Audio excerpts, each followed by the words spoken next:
This story is titled, Fiancé Pretended to Cheat on Me as a Prank, so I took back the ring and walked away. Guys, before we start the video, I just saw something crazy. 82% of you watching right now aren't subscribed.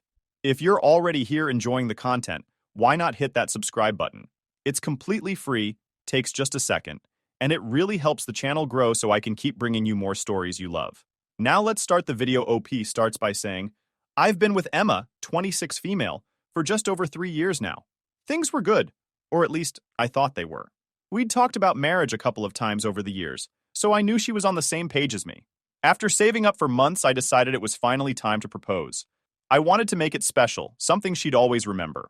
I planned the whole thing down to the smallest detail. First, I booked a resort by the lake. It wasn't just any resort. It was one of those places you see in Instagram travel posts, with private cabins, a gorgeous view, and a setup for fancy dinners by the water. I spent a good chunk of my savings on it, but it felt worth it. I was proposing to the woman I wanted to spend the rest of my life with. Go big or go home, right? The ring was another big deal. Emma and I had talked about it before, and she mentioned how she always imagined a diamond solitaire. Nothing too over the top, she'd said. Just elegant. So, I spent weeks hunting for the perfect ring. When I found it, I knew it was the one, just like I thought she was the one for me. I showed the ring to my mom, and she actually teared up. My mom's always been the sentimental type. She said, Michael, this is perfect. She's going to love it. My dad, on the other hand, thought I was crazy for spending so much money. Son, are you sure about this? Marriage isn't all sunsets and diamond rings, you know. Classic dad advice. The proposal itself went perfectly. I had planned a private dinner by the water at sunset. There were fairy lights, soft music playing in the background, and the lake shimmering in the last light of the day.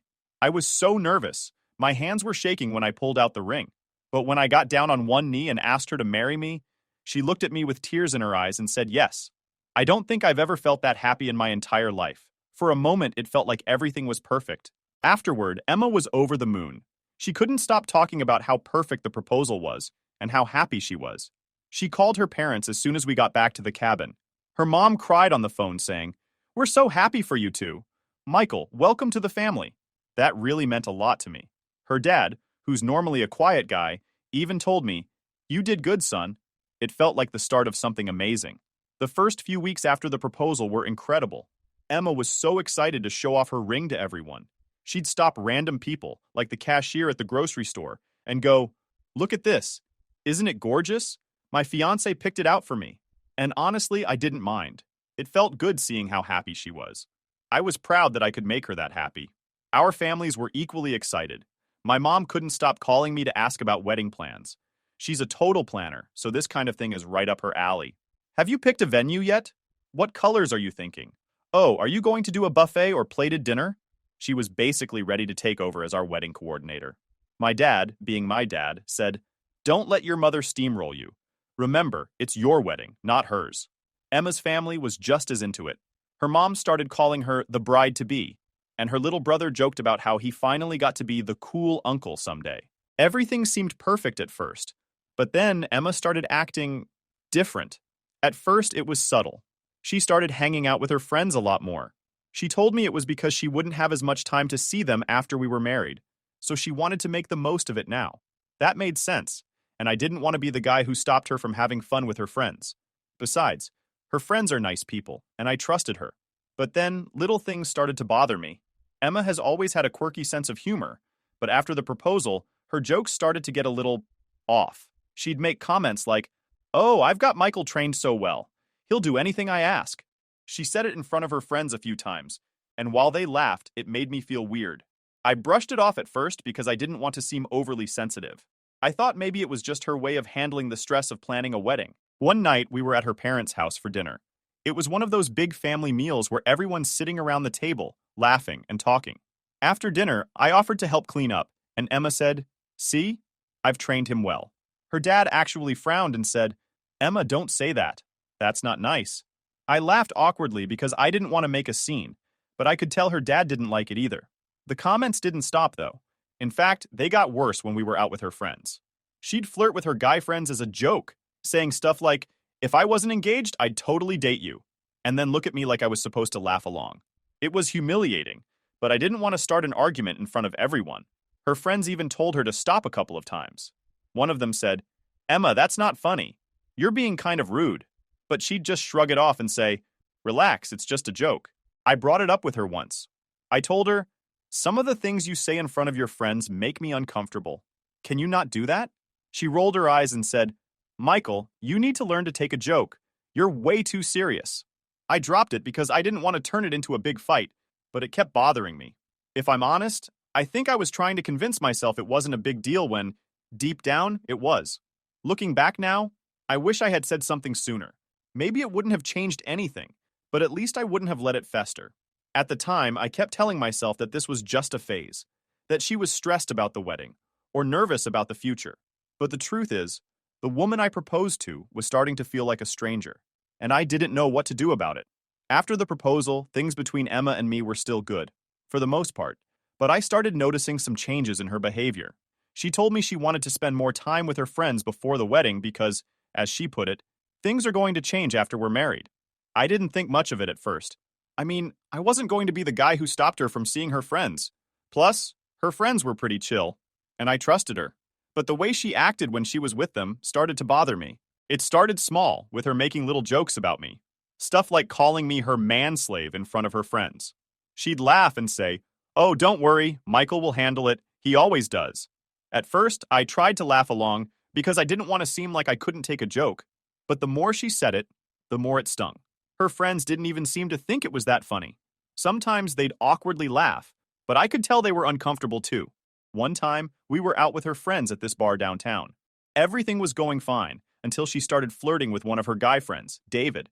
She kept jokingly saying, "David, if I wasn't engaged, I'd totally be dating you right now." She even winked at him. David looked embarrassed and said, Emma, stop. That's not cool." But she just laughed and said, "Relax, it's a joke." I didn't say anything at the time because I didn't want to make a scene, but it really got under my skin. I brought it up with her later that night when we got home. I said, "Emma, some of the things you say in front of your friends make me uncomfortable. Like tonight, when you were flirting with David. That wasn't okay." She rolled her eyes and said, "Michael, you need to learn how to take a joke.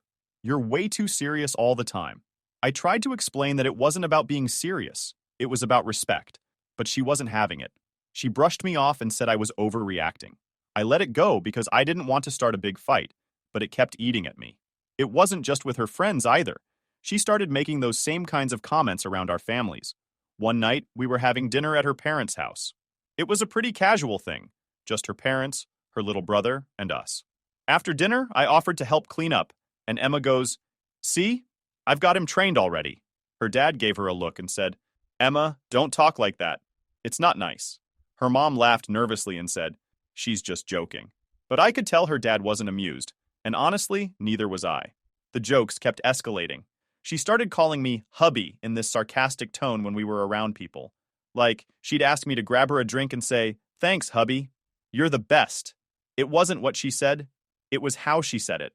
Like she was mocking me. I felt like I was becoming the punchline to all her jokes. My sister Sarah noticed it too. She pulled me aside at a family BBQ and said, "Hey, are you okay? Emma's been kind of off lately." I didn't know what to say. I just shrugged and said, "She's stressed about the wedding, I think." But deep down, I knew it was more than that. Then came the camping trip. Emma's family loves camping, and they'd invited us to join them for a weekend trip. My parents and sister came too, so it felt like a good chance for our families to bond. Everything was great at first. We set up the tents, cooked dinner over the fire, and told stories. It was one of those nights where you feel like everything in life is simple and perfect. And then Emma ruined it. Out of nowhere, while we were all sitting around the campfire, she says, "You know, I have to hand it to Michael. He forgave me for cheating and even proposed after it." The whole group went silent. I stared at her, completely stunned, while my mom's face turned white.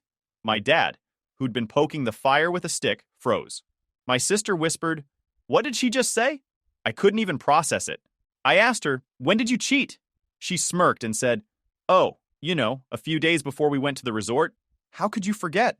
It was so memorable for me. A couple of her friends laughed nervously, probably thinking it was some inside joke. But my family wasn't laughing. My mom looked like she was about to cry, and my dad just shook his head. Before I could say anything, Emma burst out laughing and said, "Relax! It's a joke! You're all so uptight." My dad stood up and said, "Emma, that's not funny." My mom quietly got up and went back to the tent. I just sat there, frozen, while everyone else awkwardly tried to change the subject. That night, I barely slept. I kept replaying what she said in my head. Was this who Emma really was? Someone who thought it was funny to humiliate me in front of our families and friends? I didn't even confront her about it then, because I didn't trust myself not to explode. When we got home the next day, she acted like nothing had happened. She even joked, "You're so quiet, babe. What's wrong? Did you forget how to take a joke?" That was it for me. I didn't say anything, but I started seriously questioning whether this was someone I could spend the rest of my life with. I knew I had to make a decision, but I wasn't ready to face it yet. I kept telling myself that maybe this was just a phase, that she was nervous about the wedding, or stressed about the future. But deep down, I knew that wasn't true.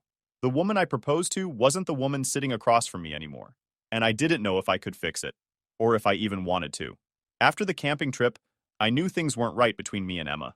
That night around the campfire replayed in my head over and over. The way she casually joked about cheating, like it was the funniest thing in the world, completely threw me. I'd never felt so humiliated in my life, especially in front of my family. My mom's devastated face, my dad's disappointed silence, and even my sister's whispered, "Are you okay?" were burned into my memory. But the worst part? Emma didn't seem to care at all. When we got home, I was still fuming. I was waiting for her to say something, an apology, an acknowledgement, anything, but she acted like nothing happened. She threw her bag on the couch, took off her engagement ring, and set it on the table like it was just another day. Then she went to take a shower. That was it. No. "Hey, I think I took that joke too far." Or even a simple, "Are you okay?" I sat there staring at the ring. I had spent months saving for that thing, carefully picking it out, planning the proposal, and imagining our future together. And now it just felt like a cheap piece of jewelry sitting on a table. The love and excitement I had felt when she first put it on her finger were completely gone. When she came out of the shower, I decided to test the waters. I said, "Hey, about what you said at the campfire last night." Before I could finish, she rolled her eyes and said, "Oh my God, Michael, are you seriously still upset about that? It was just a joke. You really need to lighten up." That hit me like a ton of bricks. I had been humiliated in front of both our families, and she couldn't even take it seriously. I said, "It wasn't funny, Emma. You made me look like a complete idiot." She shrugged and said, "You're overreacting. Everyone knew it was a joke." Then she grabbed her phone and walked into the bedroom, leaving me sitting there with my blood boiling. I couldn't do it anymore. I realized that this wasn't just about one bad joke. This was about respect.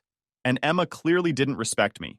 How was I supposed to marry someone who thought it was okay to make me the butt of every joke? Someone who couldn't even apologize when she knew she'd hurt me?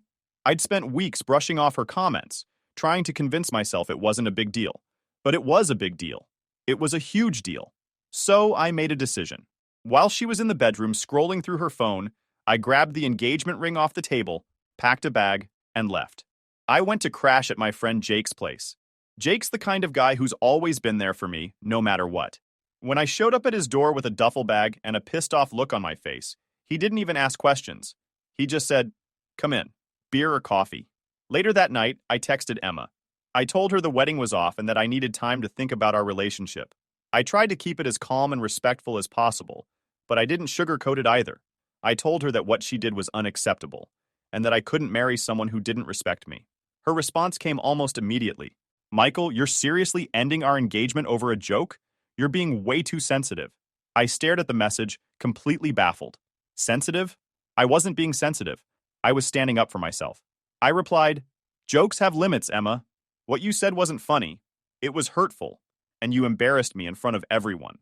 She didn't respond right away, but when she finally did, it wasn't an apology. Instead, she wrote, "So what? Are you breaking up with me? Or are you just mad and being dramatic?" I didn't have the energy to argue with her anymore, so I just put my phone down and tried to focus on the TV. Jake, sitting next to me, finally asked, "All right, man, what's going on?" I told him everything, from the little jokes she'd been making to the campfire incident. Jake, who's usually the most laid-back guy in the world, shook his head and said, "Dude, that's messed up.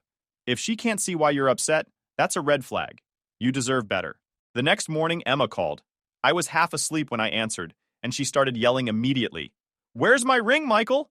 You had no right to take it. It's mine." I couldn't help but laugh. "Emma, the ring was a symbol of my love and our future together.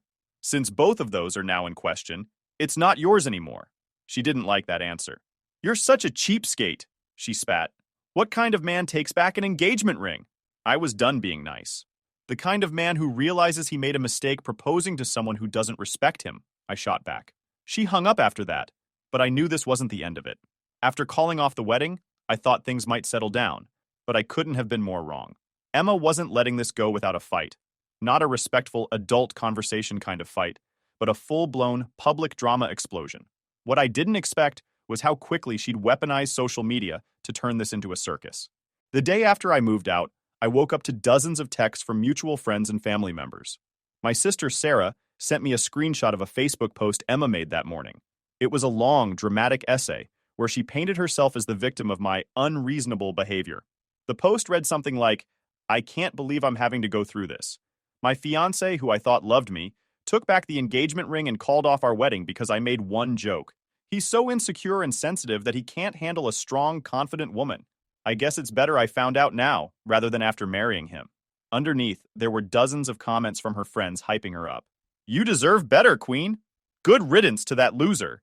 And if he can't take a joke, he's not man enough for you." It was infuriating. She had twisted the story into something it wasn't, and now I looked like the bad guy to half of our social circle. The Facebook post was bad enough, but then her mom called me. Her tone was calm at first, but I could tell she wasn't happy. "Michael, I just want to understand what happened," she said. "Emma told us you called off the wedding because she made a silly joke. I don't want to take sides, but don't you think this is all a bit extreme?" I took a deep breath and explained the situation to her. I told her it wasn't about one joke. It was about months of disrespect, the constant humiliation, and how the campfire incident was the final straw. Her mom listened quietly, but I could tell she didn't really get it. She kept saying things like, "You know how Emma is, Michael. She has a playful sense of humor. She didn't mean any harm."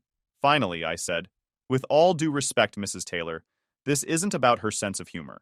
It's about the fact that she doesn't respect me or our relationship. I can't marry someone who treats me like a joke." That seemed to shut her down, but not for long. A few hours later, Emma's dad called. He was much more blunt. "Michael, I don't know what's going on between you and Emma, but you need to make this right. She's devastated, and this is all starting to look really bad for both of you. Just apologize and work it out." I couldn't believe what I was hearing. "Work it out?" I said. "Did she tell you what she said in front of everyone at the campfire? Did she mention how she's been disrespecting me for months?" He sighed and said, "She said it was a joke, Michael. You're blowing this out of proportion." That was the moment I realized Emma had probably been feeding her family a very different version of events. I told him, "I'm sorry, but I'm not going to apologize for standing up for myself. This isn't something I can just sweep under the rug." Emma wasn't satisfied with dragging me on Facebook. She started reaching out to mutual friends, trying to turn them against me. A couple of my close friends, like Jake, saw right through it and had my back. But some of the more casual friends we shared started messaging me, asking, "What's going on, man? Emma says you flipped out over nothing." I didn't want to get into a back and forth with her through our friends, so I kept my explanation short and to the point. I called off the wedding because of repeated disrespect. That's all there is to it. Most people left it at that, but a few tried to play peacemaker. "Dude, are you sure you don't want to just talk things out? Maybe you guys can fix this." The truth was, I had already made up my mind. The relationship was broken, and no amount of talking it out was going to change the fact that I didn't trust Emma anymore. I couldn't marry someone who thought it was okay to humiliate me in front of our friends and family, and then double down on it when I tried to express how hurt I was. Of course, Emma wasn't done yet. A few days later, she texted me about the engagement ring again. This time, she wasn't just angry, she was threatening legal action. "You can't just take the ring, Michael," she wrote. "It's legally mine. If you don't give it back, I'll have to get a lawyer involved." I couldn't help but laugh when I read that. Legally hers? That's not how engagement rings work. I replied, "The ring was a symbol of our engagement. Since the engagement is off, the ring is no longer yours. Feel free to consult a lawyer if you want." That seemed to push her over the edge. She went back to social media, posting another update about how I stole the ring and how she was going to fight for what's rightfully hers. By this point, I had blocked her on everything, but Sarah kept me updated. "She's seriously unhinged," Sarah said, sending me yet another screenshot. This one was a long rant about how I was financially abusive for taking back the ring. Financially abusive? I couldn't believe it. Through all of this, my family was my rock. My mom called me every day to check in and remind me I was doing the right thing. Michael, you deserve someone who lifts you up, not someone who tears you down, she said. My dad, who's not the most emotional guy, even told me, you made a tough call, but it was the right one. Marriage is about respect, and it sounds like Emma doesn't understand that. Even my sister, who had always been a little skeptical of Emma, was supportive. Honestly, I'm glad this happened now and not after the wedding. Imagine dealing with this kind of behavior for the rest of your life. Hearing that from the people closest to me made all the difference. It reminded me that I wasn't crazy or overreacting. I was standing up for myself, and that's something I shouldn't feel guilty about.